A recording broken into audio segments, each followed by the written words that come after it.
Good evening, everyone. Welcome once more to the Tuesday night Restore UK Scotland evening, where we discuss matters pertaining to the UK from a Scottish viewpoint. And with me tonight, I have none other than my would-be guest before Christmas, who wasn't able to join us that night. It was a bit like Alan Partridge, the episode when Roger Moore was approaching the Chiswick roundabout and didn't quite get to the station. But never mind. And that is Alan Hogg. Good evening, Alan. Good evening, David. How are you? You enjoying today? It's been a good day today so far. Absolutely, all good here. Everything's fine, and here we are. Good to have you here. So, in time-honored tradition, for those of the viewers who maybe don't know you, Alan, I wonder if you'd like to tell us a little bit about yourself, who you are, and what you do, what you've done, etc., etc. Sure, David. No problem at all. Alan Hogg, Scottish born and bred in Edinburgh in the year of our Lord 1959, which seems a long time ago now. Married, 3 kids. I've been around the world a fair bit with my career as a hotelier. From the late 70s, early 80s, I was working with the international hotel groups, including Marriott. Ended up working in London, the States, Paris, the Far East, Australia. Back to London, then we returned home again in 2004 with family. We ran a small hotel in the Scottish Highlands.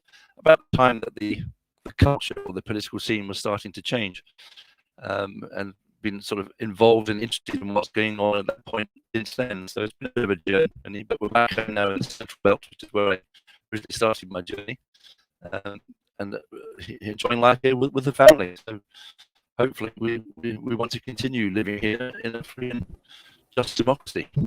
Absolutely right. Well, apologies to listeners. Alan's audio is a little bit in and out, but we're working hard to resolve that if we can. But bear with us; you'll get the idea, I'm sure. So, okay, so an interesting journey you've had, and I think it's very relevant to have someone who has great experience of the hospitality sector to appear on the show, and that's one of the reasons that I wanted Alan to be here, because clearly the hospitality sector has been absolutely hammered in recent months and for the last 2 years, I should say, in Scotland.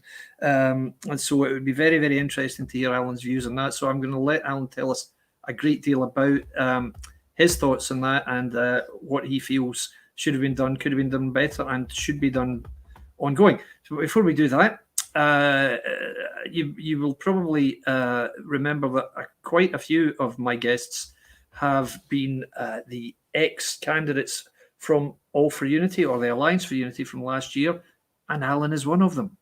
So, Alan, could you tell us what made you decide to get involved in politics? I guess that was about 18 months ago. Would that have been?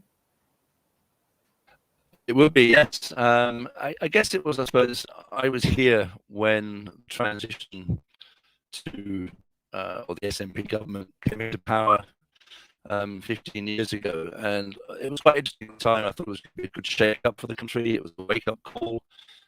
Scotland needed perhaps a stronger representation in Westminster.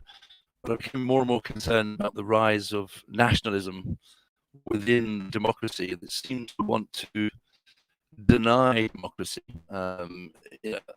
Unlike many parties, the existing parties I look at today, the Conservatives, Labour, Liberals, you are allowed for an MP within their party to criticise your own hierarchy if at times they do get too wrong or do things that may not be right to you. But I got increasingly alarmed by the amount of pressure put on friends of mine who were at that point in the SNP about the lack of tolerance of criticism, independent thought, desire to perhaps pave your own way was also being discouraged. And that became a bit of a concern for me. And then the whole radicalization of the education system, re-education children, re-education history to a particular aim. And it appeared to me that the general day-to-day management of politics in Scotland was being ignored in terms of what we all need, in terms of jobs creation, investment, balance payments, etc. There was only one driving ambition, and the more I looked at that, the more I became slightly concerned as to where that was going to lead us financially, particularly, and as a democratic country. It became very, very worrying. So it's my reason to sort of stand and try and make a noise, but let's open the books and see what we're actually doing as a government in Scotland. We're spending our money, where is it being allocated, and what are the overall secret aims? Indeed, I think those were views and concerns shared by all of us, all of the pro-UK candidates last year, I would say. So you got involved, and you stood in the Lothian region. Is that right? Is that where you were standing last year? Correct, yeah. Lothian region on the list. It was remember. quite an interesting campaign. I enjoyed it very, very much. I got to meet some many interesting candidates from both across parties, really. Yeah. Including the Liberal and Conservative ones. And we had many discussions about the representation of, is it worth sitting in a seat where you're only going to get 2,000 or 3,000 votes, and looking at the majority of votes being cast for three parties, outweighing the one that actually is going to win, which I thought was a bit of a shame. But I guess that's the system we looked at, and we got to learn an awful lot more about the DeHont electoral system as well, which I thought was quite interesting and quite alarming as to how we came to use that one here. Indeed. I remember I must have produced more spreadsheets and done more mathematical calculations in and around last May than I'd done at any stage in my life, certainly in my working life. And I don't remember burning as much time doing mathematical calculations when I was doing maths GCSE or maths O level as it was in those days either. So it was quite a time. But I've made the point on here several times. The reason we got involved was, a lot of us guys felt very concerned about what was going on, and we realised with George Galloway's vision that we could get some more pro-UK MSPs elected without needing the need for more votes. That was a very vote-effective way of getting people into seats. But as it turned out, we didn't quite get the traction we needed with the Scottish electorate. Can't be helped. It's very difficult to start as a new party from nothing and gain people's trust. But it's interesting that we find ourselves in very much the same scenario, only, 9 months or 8 months later. We've got elections coming up in May. We know that the majority of people in Scotland favour staying in the UK. That all the opinion polls make that clear. The voting patterns from last year make that clear. The only problem is with just over 50% of the votes cast, the pro-UK parties in the constituencies won 15% of the seats, which is clearly something has to change. If it doesn't change, then this pattern is going to go on forever. So this is what we're going to try and do this year. As we've said, All for Unity, the Alliance for Unity, will not be a political party. We will not be trying to have any of our own people elected. We will simply be trying to effect change and to ensure that the most pro-UK councillors are elected. So there will be much more on this topic in coming weeks. There'll be a very interesting guest I'll have on next week who'll tell us a little bit more about the party for which he is standing. So more to come. So keep an eye on that. So we've introduced Alan. You can see what he's all about. He's a businessman, worked in a key sector which has been, I think it's fair to say, hammered, and it would appear has not had a great deal of consideration from the SNP government during lockdown. What are your thoughts, would you say, Alan, in general, in terms of the way that the hospitality trade in Scotland has been treated during lockdown? Anything you'd like to say?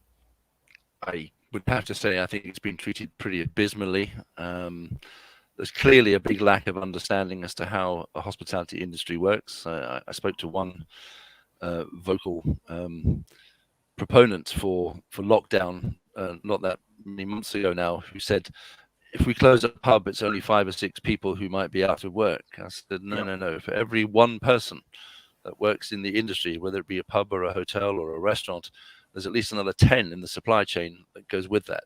Yeah. So if you're talking about 50 people, you're talking about maybe 100 plus people, 50 plus times. It just goes on exponentially. And the businesses were swinging to and from. We're going to open next week. You can do table service this week, so we can order your beer. You can order your food supplies again. Yeah. And then it would close again. So most of that beer got washed down the drain, but someone has to pay for that. And whether, as I see that's happening now, there are many hospitality businesses in Scotland, primarily because of where we are and the type of businesses that we have outside of the city centres, very seasonal. Yeah. If they've lost their summer trade, the only trade they can make any money back on would be Christmas and New Year. back into sort of a mini lockdown, and I think many of the businesses are now staring bankruptcy in the face even now. The restrictions are lifting between now and April and May next year. There'll be quite a few more casualties disappearing or properties up for sale, and that's quite sad. And it's led to one of Scotland's employers changing the way the industry works here. Is hospitality has always been a very career-minded business. You can join as a waiter or a cleaner or a trainee chef with a bit of due diligence and hard work and a few assisted qualifications along the way, like I did. It took me 10 years to become a hotel general manager in London. The desire to work hard and get along, many industries is very much rewarded, but what I fear is happening now is that we have the hospitality industry is always getting the American model where you have a job that you do while you look for something else to do or put yourself through college. You're going to go to the vet school or be a medicine chemist or whatever. We've kind of almost lost an intake of 2 years now of students who would normally be progressing in the industry. So my industry fear now is that for the next 2 years, we're going to struggle to maintain the level of hospitality that we've had a reputation for in Scotland, and its hotels, obviously the big names like Gleneagles, Cameron House, the Old Corsets, St Andrews, etc., plus many more and smaller businesses are going to find it very much more difficult to retain homegrown staff, both from whether they come from England or Wales or particularly in Scotland, and that will adversely affect our tourism industry, which has been greatly hampered also by some nationalist fervour about who should come to visit and where we should go. So it is, as a major contributor to the taxpayers here, going to be hit very hard indeed. And I think there'll be a lot more casualties and blood on the carpet before much longer. That's a very bleak outlook. And it's a very interesting set of points you make there. The supply chain one is clearly the case, for every job at the, if you like, front of house that goes several more down the line. I see that. But I must admit, I hadn't thought about the lack of student influx, if you like, because you're quite right. When I was a student in Glasgow many, many years ago, I worked, as many of my colleagues did, in a bar. I was DG very briefly as well. I wasn't very good at it, but I did it. And I worked in a bar also. I worked in a couple of bars, in fact. That's the sort of stuff you get. And obviously with that, with students working, you get, if you like, in the main, very bright staff and very young, very eager, very enthusiastic staff. And to lose that is really it's a real blow. So I couldn't imagine what it must have been like to work in the hospitality sector at this time. I'm sure I've said to you before, I've spent a lot of time working in travel and aviation, and those industries similarly were absolutely crippled because you don't make any money when you own a plane or you own a hotel and nobody's traveling and nobody's staying in your hotel. I mean, that's just what happens. So terrible times, really bad. But I guess similarly with the hospitality must be the same as travel and aviation, where you have your peak booking times and peak travel times. For example, the peak booking time, as I think I mentioned last week, is in travel and aviation, is from Boxing Day through till about the middle of February. And then, of course, you get the height of high season, whatever that is, summer, from the end of June till about the middle of August in Scotland. But if you lose that, then you're losing the time of year when you make something like 60% of your income. And I'm guessing it's the same in hospitality. Would that be right, Alan? Correct. Yeah, I think the hospitality sector outside of the major city centres where the commercial traffic will always flow. Yeah. I think the tourism sector, whether it be Wick or the Isle of Skye or Mull or the Highlands and Islands, East Coast and West Coast, the smaller businesses that may only be 40 or 50 bedroom hotels, but still quite sizable businesses to run, are going to lose a lot of people. Clearly, Brexit's affected a little bit of that as well in the overseas recruitment drive, but that generally only affects the mid-summer season where you've got that sort of May to October expectation. But that would be their sort of time to make their money alongside the Christmas and New Year periods. But without those, most of the small owners, although they could probably furlough the staff, the business owners were struggling to get furlough and struggling to get government aid to support. So many of those have actually gone to the wall, and we see a lot of hotels now for sale or owners looking to sell And the one owner told me only a couple of weeks ago, if we can't trade through Christmas and New Year, we're going to stay shut until April, which means no staff. They won't employ anybody until April. But then starting from scratch in April, getting staff trained, or at least up to a level of competency and personality to be able to look after guests, is going to be some challenge. Yeah, indeed. And of course, there is a knock-on effect, rather obvious, I suppose, that when you have got fewer places open, you get fewer people traveling, fewer people spending money there.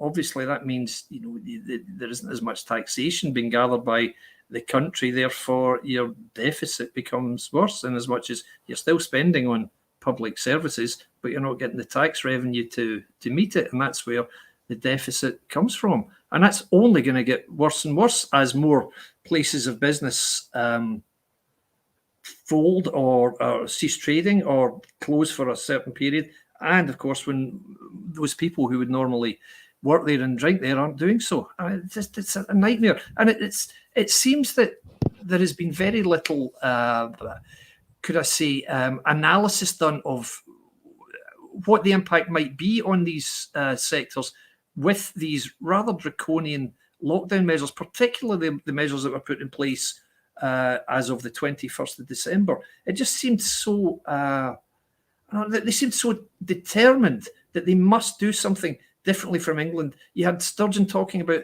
an expected tsunami of cases of Omicron, which is a very tactless way of putting it anyway. But she kept talking about, we're going to do this, we're going to do this. So what we're going to do is we're going to stop all outdoor venues, we're going to cripple hospitality, shut nightclubs, no dancing, and all this nonsense. You think, okay, all right, you've made those measures, but we keep hearing, oh, we're basing it on the science, we're being led by the science. Well, where is the science that tells you that you can have, say, 200 people in an indoor hospitality venue, but no more, not 210? What scientific data can you use to give you that? And I can understand it when they said, okay, let's have table service and then let's have screens up and all that stuff. Okay, I get that. I get why you're doing that. But then 3 weeks on, they're saying, right, let's scrap that.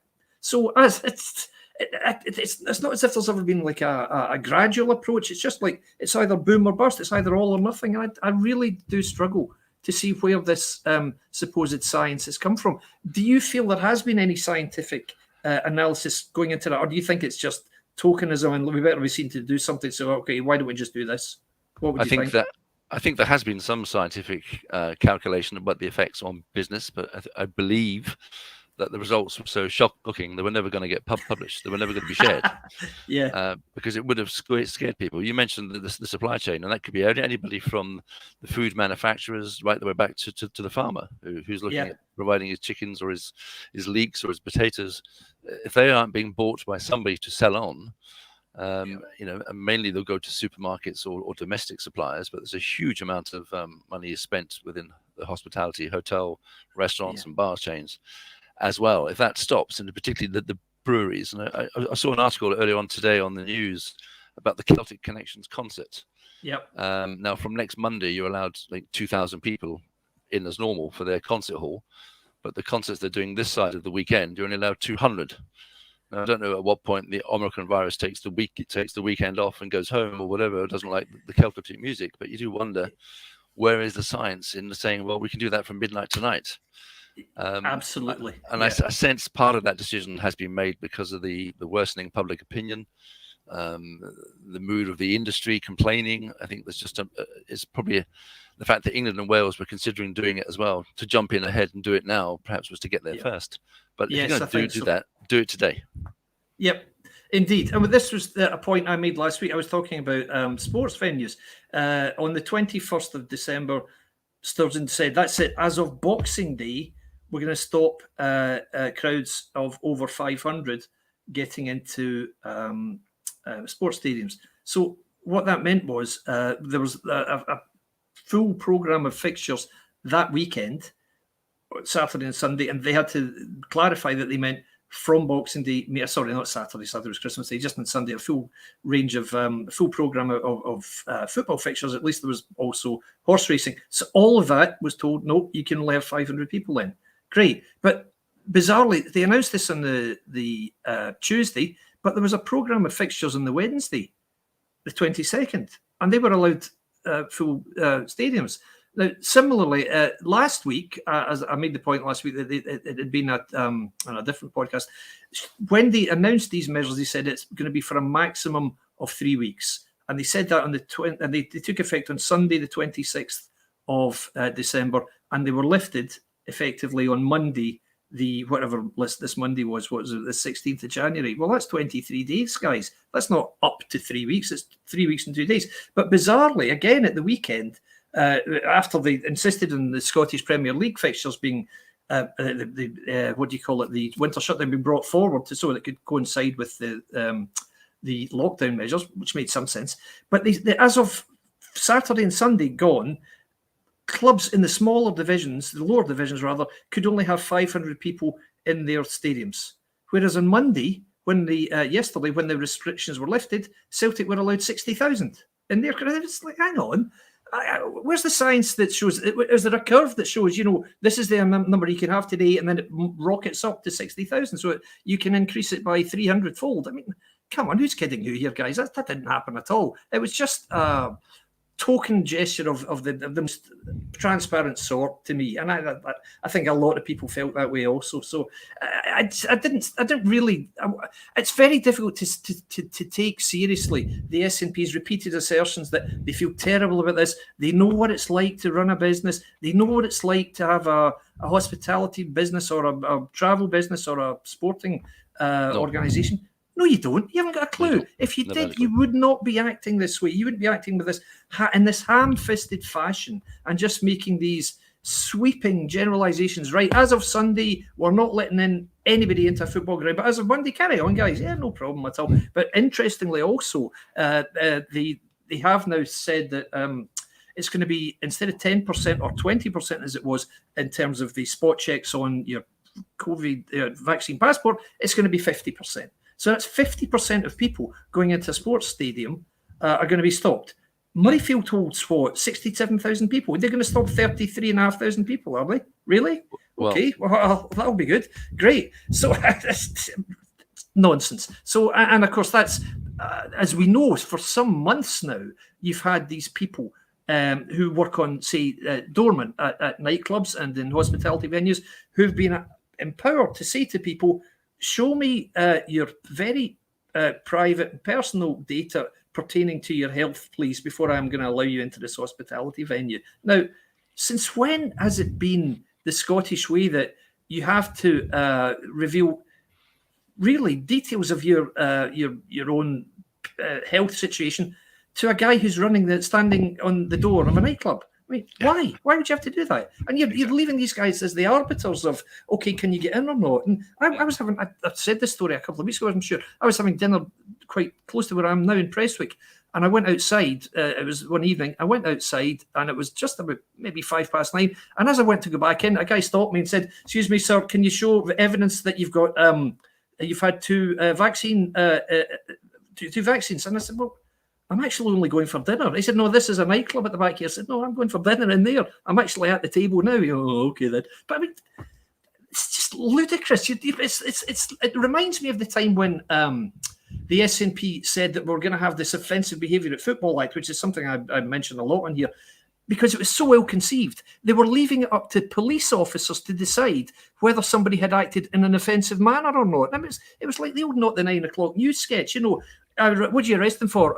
Looking at me in a funny way. I found it offensive. I mean, it's just ludicrous. He raised his eyebrow at me, yes. Absolutely. So you've now got, under the SNP, you've got nightclub doormen and police officers who are being asked to do jobs which are way, way beyond anything in their job descriptions. And it's just ludicrous. So anyway, back to hospitality, and let's not have me ranting. I've ranted more than enough on this platform. But so tell me, right from the start, they made more and more demands on people who were attending hospitality venues, is the way it struck me. And it went from, okay, we're not going to let you open, to, okay, we'll let you open, but you can only open with these partitions up between people sitting at a table. And then it was, okay, you can open, you remember all the rest of the stuff. And you can't sing, you can't have jukebox playing. Yeah, that's it. I've been in pubs where they've been screening football matches, but with no volume. Well, yeah, that's going to make all the difference, isn't it, guys? Interesting as watching paint dry, but it's not going to stop a virus. Absolutely right. Exactly. I think it's been well publicised that our leader at the SNP has had a problem with the licensed trade industries for quite some time. I think she thinks that Scotland does have an issue with alcohol. Let's face it, some people do, some people don't. But to penalise the industry across the board like that has been quite damaging and has left a lot of businesses reeling. A lot of breweries close to, selling stuff south of the border now because we can't sell it south and north of the border.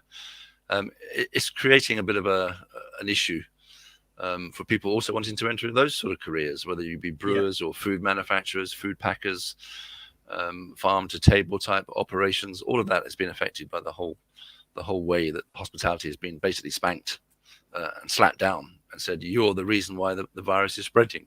When in fact, hospitality is the one business in the hotel where you do track and trace regularly anyway. You have names and addresses on arrival. You take registrations, you take bookings, you take credit card payments up in advance. It's not necessarily like an open pub where people just wander in and pay cash and go. So the industry hasn't really been diversely broken up into its sectors. And yet at the same level of time, they were trying to sequester hotels to be used as vaccine centres. That's right. They had to be staffed. So I'm not quite sure whether putting people who've got the vaccine into a hotel where it wasn't there before was a clever idea too, when the staff have got to go home in the evening. Absolutely. Yeah, the whole thing, from a science point of view, the scientists are making their decisions, they're passing it to politicians, but the politicians are interpreting it, how will this best affect me? And that's what we're going to share. And that's what we're going to share with the public. Whether it be Mr. Leach or anybody else, sometimes the science gets lost in translation clearly.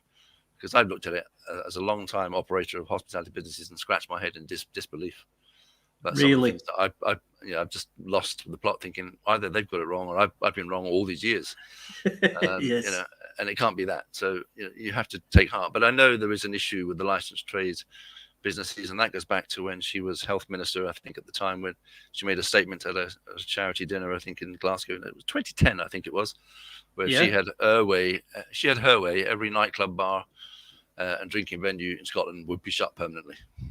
She said that in company. My goodness. To a well-known operator of bars, restaurants, and hotels, who then looked at me and, what can you say? So yeah, there's been a long-term belief that there's been a bit of a, the minimum alcohol pricing clearly hasn't worked. It's driven more people to drugs.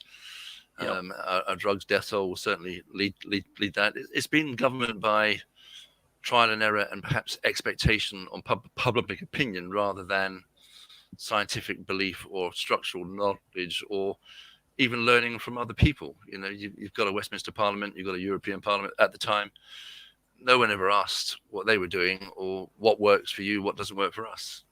No. You come up with an idea that we think is a good idea that might win us some votes. It might win some votes, but clearly it will shock a lot of people and damage the economy irreparably as it goes along. My goodness. So did you ever have any interaction with the SNP government during the time you were in the hospitality trade? Did you ever have any further discussion? Did you ever hear of any conversations like those? I mean, you've absolutely taken me aback tonight. I've never heard that before, but it makes a lot of sense that that's the way she feels. Were there any other instances that you were aware of comments she'd made in the same sort of vein? Yeah, I think there were one or two approaches had been made over the years by various bodies towards the SNP or the Scottish government about the industry in general. And I think it was always generally put aside that the whole industry was regarded as one lump melting pot of alcohol-fueled frenzy. And that's clearly not the case. I mean, when pubs were shut, people were buying kegs from the local shops here and getting into the keg beers. I think the industry wasn't taken seriously as a serious employer, but it's one of the biggest employers in the UK, let alone Scotland. Yes. And one of the net contributors to the highest tax revenues in terms of its sales. Even the whiskey industry were lobbying the SNP at one point to try and sort of sort out this the export issues with minimum price alcohol, even just sending it down to London. Goodness me. Excuse me. So that has caused an awful lot of backlash. Wow, incredible. So, I mean, we really are seeing what drives this nationalist government. It's clear they've obviously got a bee in their bonnet about Scotland's drinking culture. They've obviously got a bee in their bonnet about the fact that Scotland is seen as having a sectarian issue, and that's why they keep trying to do this nonsense about behaviour at football. I mean, as if people are only sectarian at football. And then now it's the what is it, the hate crimes bill, which is nothing more than impinging on people's right to free speech. I mean, it's just ludicrous. Yes. It's an appalling legislation, as everything conceived by the SNP tends to be. So where do we go from there with these people, though? How do we do this? Because we know that in the past, in the recent past, there have been attempts to say to businesses, right, we're trying to lobby the SNP government, we're trying to get better decisions made for Scotland's businesses. Will you join our call for this? And their answer is invariably, sorry, we'd love to. We agree with you, but we can't stick our head above the parapet, because if we do, then we'll lose out on any future funding or any future tenders for business. And this seems to be this climate of fear, this climate of threat, negative motivation. Do what we say, or you'll never get this again. And if you don't do this, we won't allow you to do that. And is that really a way to run a small country? I mean, it just seems incredible to me.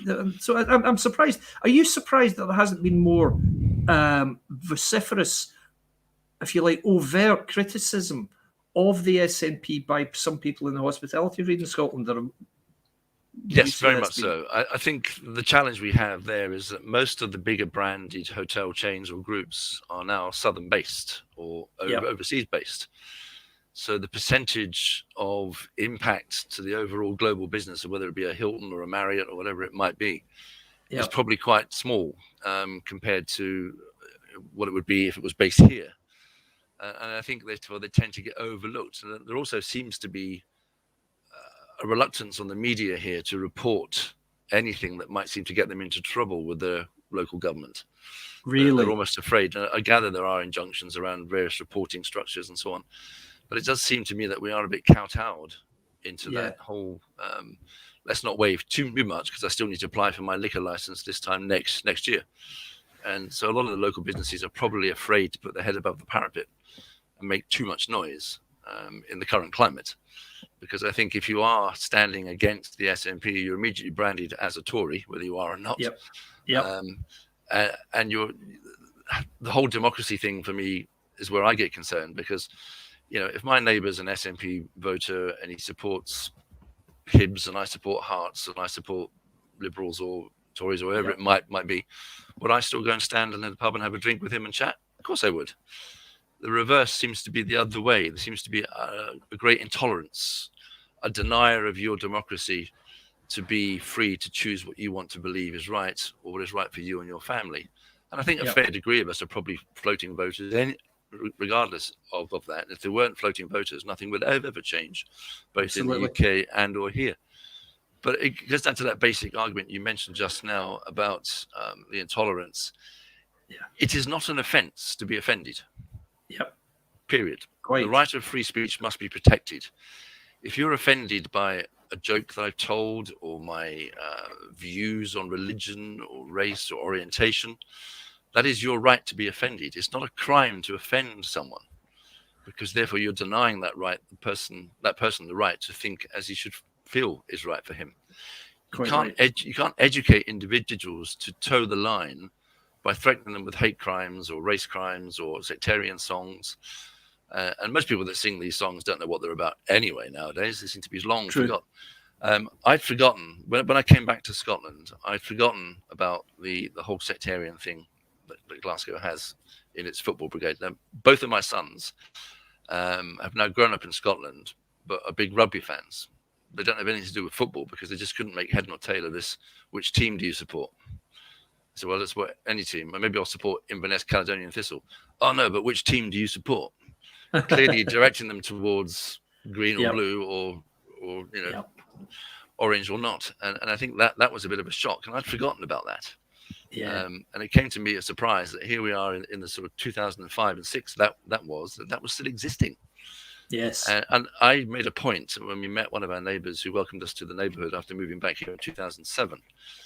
I said, I've got to ask you this question, and I hope it's not an offence to you, but why do they call Rangers fans Huns, and why do they call Celtic fans Tims? Yeah. And he was a big Celtic fan, and he said, I don't care. I don't know. I can't remember, but we still hate them anyway. And I just thought, okay. It was a weird indoctrination. So I went back to my sons and said, I have no idea. He has no idea, but they still call each other these names. And it just became a bit of a, how far back do you go before you dig up that level of history? Absolutely. But they're both obsessed with Scottish rugby. They want to both play for rugby. They play for teams like Livingston and whatever. But they were more appalled by the fact that the Six Nations might be moving Scotland's home games down to Newcastle during the pandemic. Well, exactly. I think a few minds were focused by that. I mean, I saw Jackson Carlo. I've never seen him so animated on any subject. Oh, Jackson, you just settle down, mate. I've never seen you so motivated. My goodness. Even redder in the face than he normally is. Yes. Bless him. Yeah, exactly. But yeah, we all want to see it. I find the Six Nations magical. It's the start of the beautiful year. Game. Absolutely. Absolutely. Yeah. It is. It's a terrific. It's always played in. It seems the games always seem to be played in a good spirit. But if they thought 50,000 Scots fans weren't going to go down to Newcastle or Twickenham or Cardiff or wherever they were going to be travelling. Indeed. Think again, they're going to be going there and back, which makes it worse than having. Absolutely.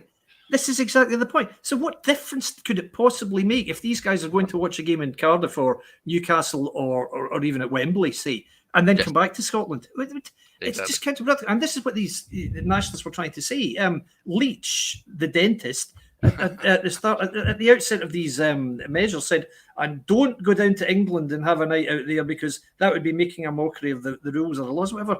Excuse me, don't tell the people of Scotland that they can't travel to other parts of the United Kingdom. You may put some absurdly draconian measures in place to lock down the Scottish population, but they fall short of stopping people at the supposed border. Of course, there is no border other than a line on a map. Exactly. So, and this is what they're saying. That absolutely not. So, I think that focused minds a little bit, and they thought, "God, we really very much, shooting ourselves in the foot if we do this." So, magically, the restrictions get lifted. So, great. Okay, I'm terrific. I'm delighted it's happened, but I know an awful lot of.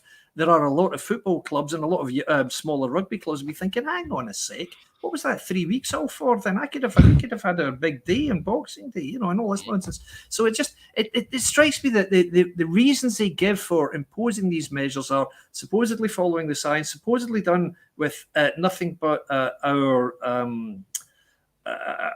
well-being in mind, but they are just so well conceived. Like most things that the SNP produce, they are just. You could ride a coach and horses through them because they're just so lacking in logic. And you picked on something which is a real bugbear of mine, which is the drug deaths and the drug addiction. Do you believe there is? I mean, I'm not asking you to talk in a medical sense here, but is it your opinion, Alan, that as you make alcohol less readily available and more costly to buy and to consume, that more people will then turn to drugs, young people especially, I guess, or people without much money? Do you think that does follow? Absolutely, 100%. Talking to our local community council here and the local police officers who were at one of the meetings recently said that the increase in cannabis farming has gone up something like 60%. My goodness. In the last year alone. And we've been asked to keep an eye out for strange happenings in people's lofts, sudden arrivals of silver foil and gardening material going upstairs, but there has been a huge increase in that. I think people who are alcoholic or have a craving for that are going to seek solace in a cheaper or more readily available alternative. And if that means a hit with marijuana or heroin or street drugs, unfortunately, yes, it goes cap in hand. That is just so poor, and this is the problem. This is the problem I see with SNP decision making. We used to talk in travel. We used to talk about joined up thinking, which is you can't get one person making a decision in isolation. Silos, as they used to call them. I'm sure they had that phrase back in the day. Don't become siloed and all this nonsense. Quite. But they're right. But you look at this week. I mean, I take your point entirely about cannabis farms. I buy properties and renovate them and make them tenant ready. And we bought one the other month. and we were absolutely staggered when we took the electric fire off the wall to find a hole in the wall, black top plastic hanging down, looked through, and there was a hidden room with 36 cannabis plants in it. And we thought, what the hell's this? You know, and so it's unbelievable. So it's certainly happening. But last week, a headline appeared saying that safe consumption rooms for drug users is coming a step closer in Scotland. Now, to me, that's a classic example of exactly what you're just talking about. I know, let's put up the price of alcohol. Brilliant, we put up the price of alcohol. So fewer people will take alcohol now. Oh, right, hang on.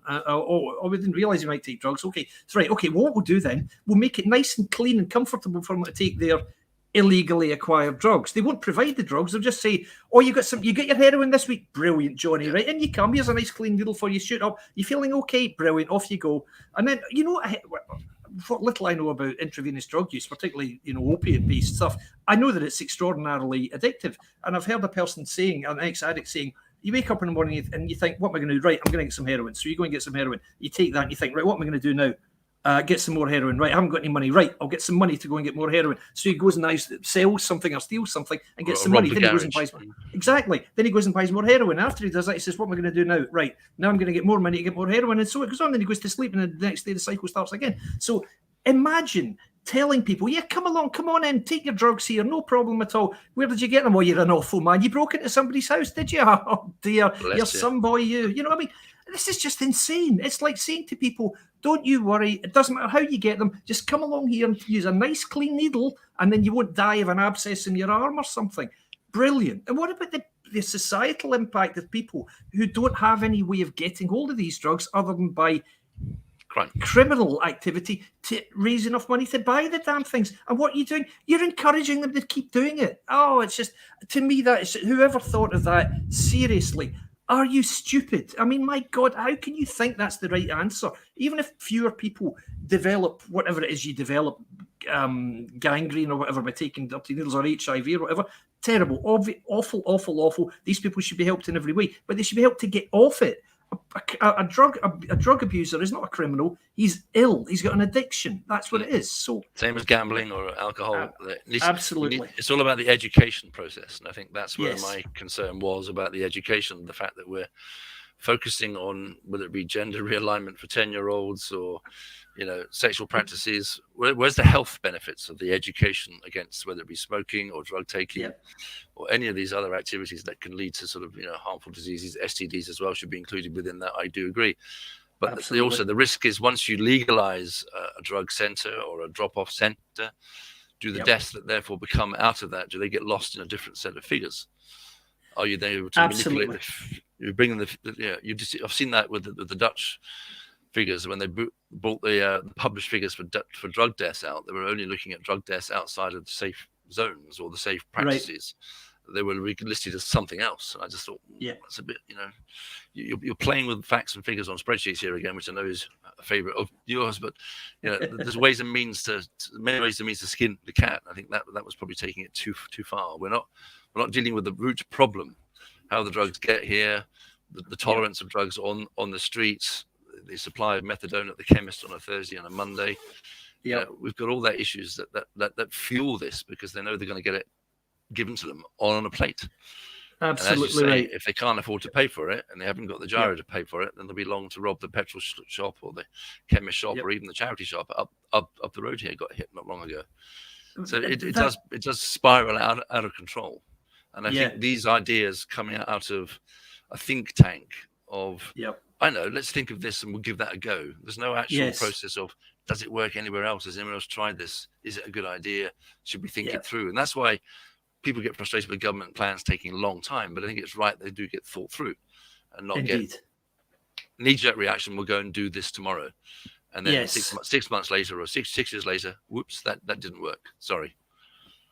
Yeah, indeed. And I think that in terms of drug safe consumption rooms, I'm not opposed to them intrinsically. My point would be, if you're going to set up a safe consumption room and encourage people tacitly or otherwise to take drugs, that's fine if you have a very liberal attitude towards drug taking in the first place. Like you could see that it might work in the Netherlands, for example, where we have, you know, hash cafes and all the rest of it. Could even work in the US. Possibly, it's possible if they've got at least they sell marijuana and you can get it on prescription stuff now.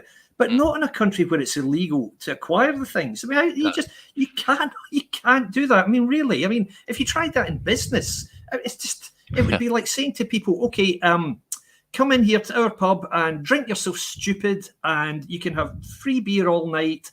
As long as you pay something or other, but I've got no money. Don't worry about that. Yes. Exactly, membership fee. Okay, we'll just go and get the money somehow. I don't care how. And then you come and you can drink yourself stupid all night and vomit in the ashtray and everything else. Nobody cares as long as you just come in here and give us some money. But if you don't, then we'll betide you. I mean, come on, guys, this is ridiculous. You cannot treat people that way. You either say to people, stop taking these drugs, or else you say to people, okay, we've got a big problem with drugs, so we're going to have to look at maybe making it a more liberal, a more lifting the illegality of it. But you name me the Home Secretary who's ever going to say, I tell you what, let's make drugs illegal. It's not going to happen. Not a chance. So awful. And this is just what we see in Scotland. And for the benefit of people in Northern Ireland, because I know there are a lot of people in Northern Ireland listening to this, you can't do this type of suck it and see political change. You can't do that. You can't enact legislation on the basis of, oh, it's worth a try, what's the worst that could happen? And that seems to summarise everything about the SNP, because you see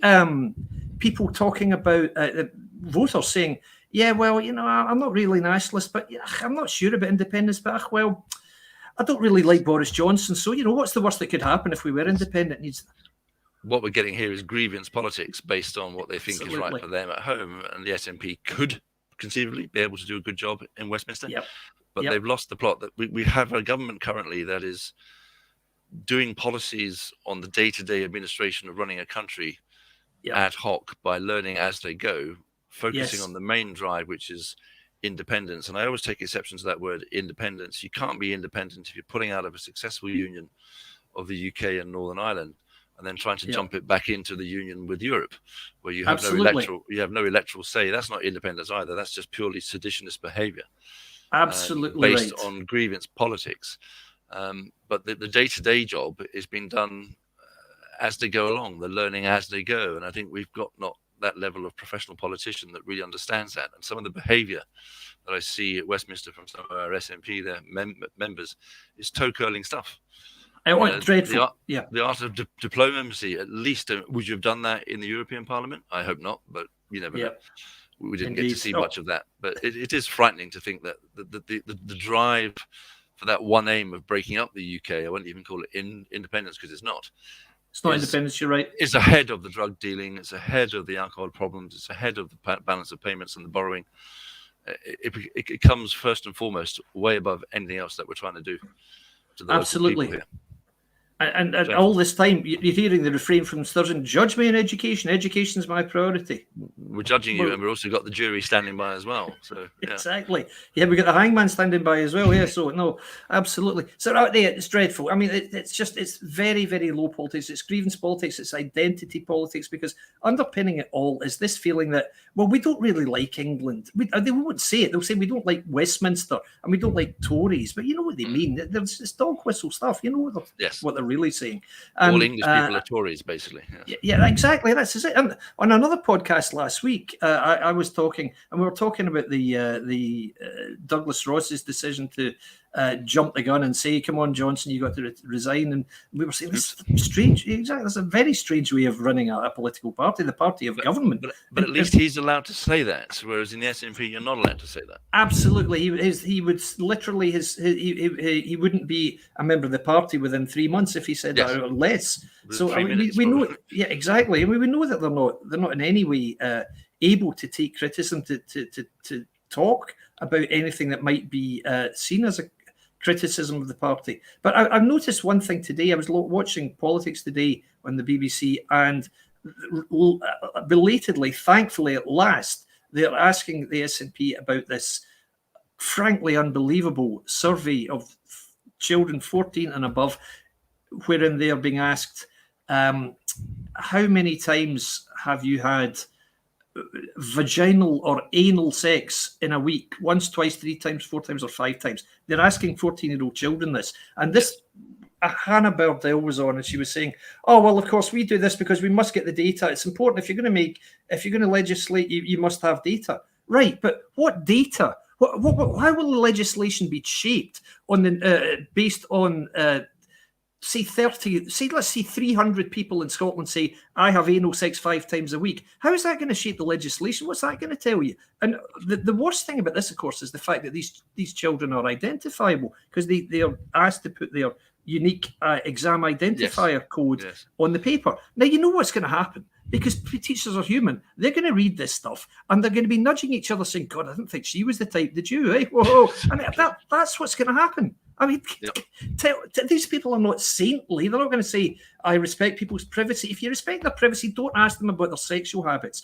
because it doesn't matter how many children have had sex of whatever variety, how many times. You can still legislate for it because Berlin was making the point that there's far more sexualization of young people. You see it in magazines, you see it in social media. Yes, you do. That still doesn't mean that you've got to ask them how many times they've had a particular form of sex because it's none of your goddamn business. So stay out of it. So it's just like as everything they do. As a parent, if my kids were still in school, I would be jumping up and down now. I think that's just horrendous. I don't know. Both my grandmothers, sainty both they were, true Dower Scots ladies, one Catholic, one Protestant, would be spinning in their graves at the thought of this now.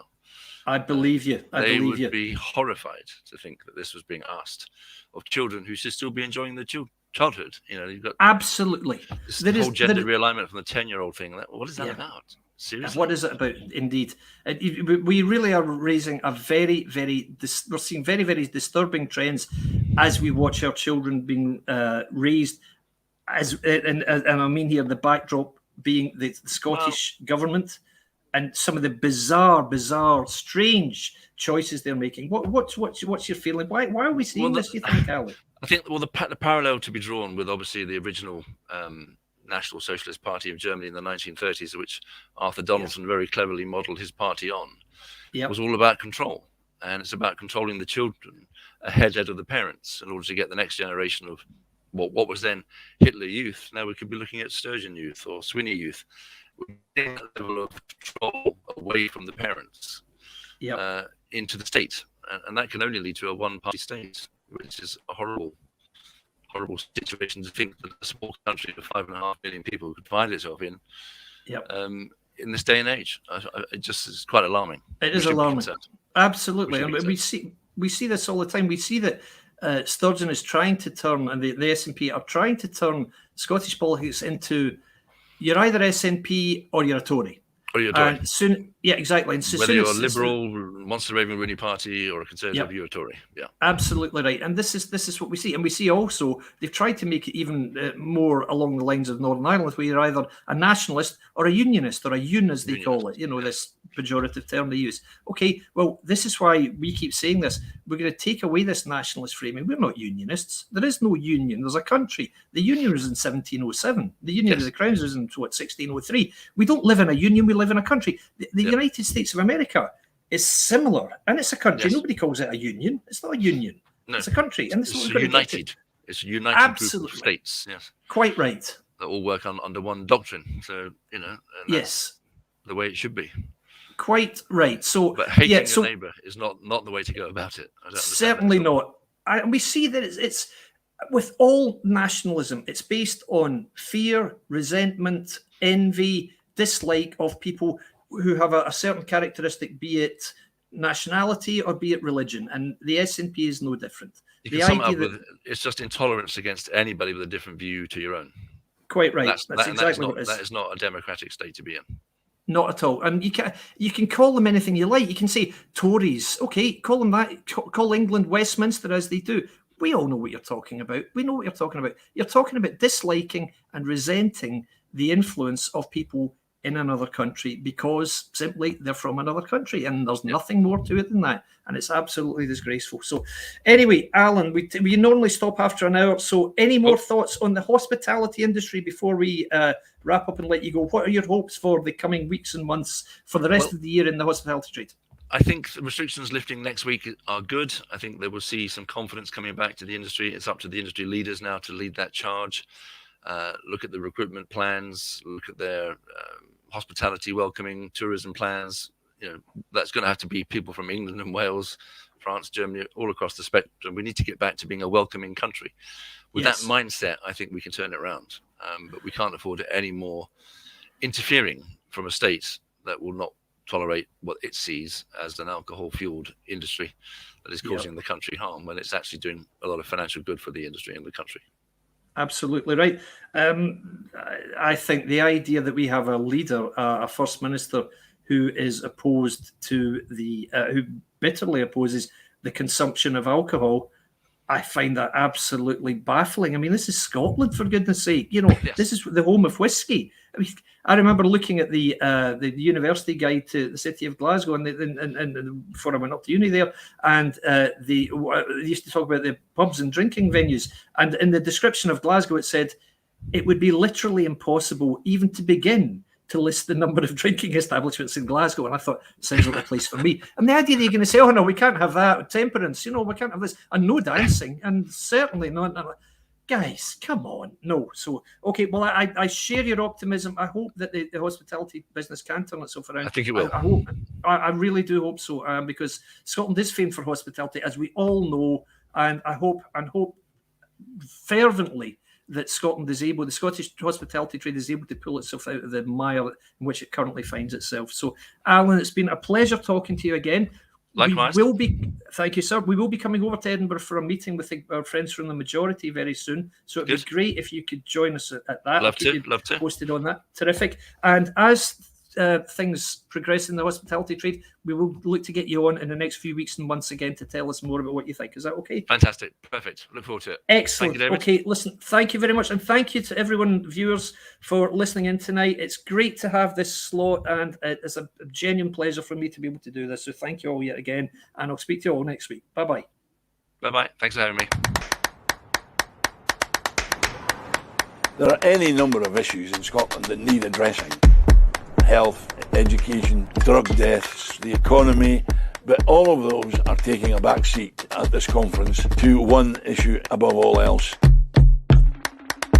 and that's an independence referendum.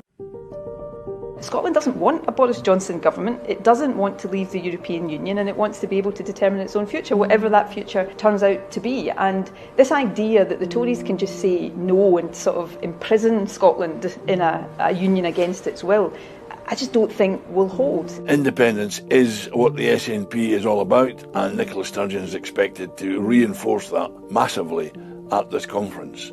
There will be no chance for people who are against the First Minister's policies to get a hearing.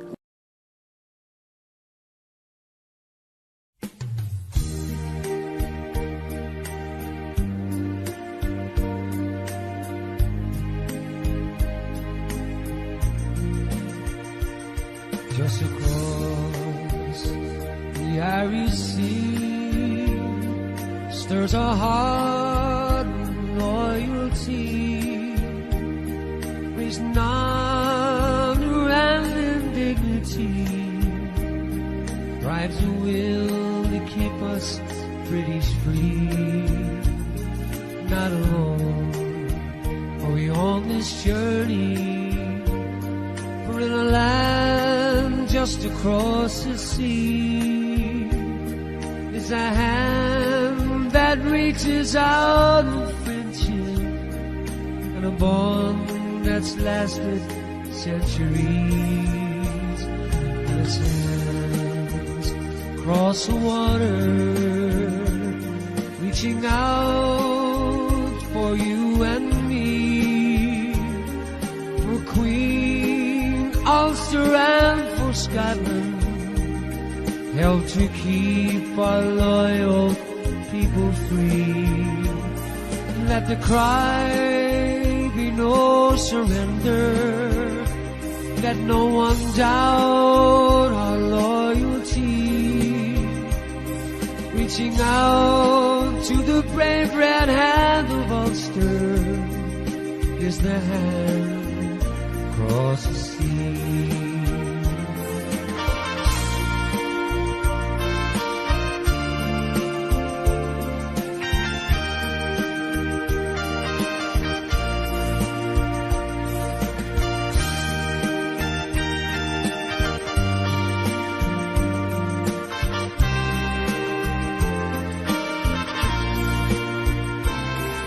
its hands across the water, reaching out for you and me, for Queen and Ulster and for Scotland, help to keep our loyal people free. Let the cry be no surrender, let no one doubt our loyalty. Reaching out to the brave red hand of Ulster is a hand across the sea. Just across the Irish Sea stirs a heart of loyalty, raising honor and dignity. Drive the will to keep us British free. Not alone, we on this journey, or in a land just across the sea. It's a hand that reaches out in friendship. It's the hand across the sea. It's the hand across the sea.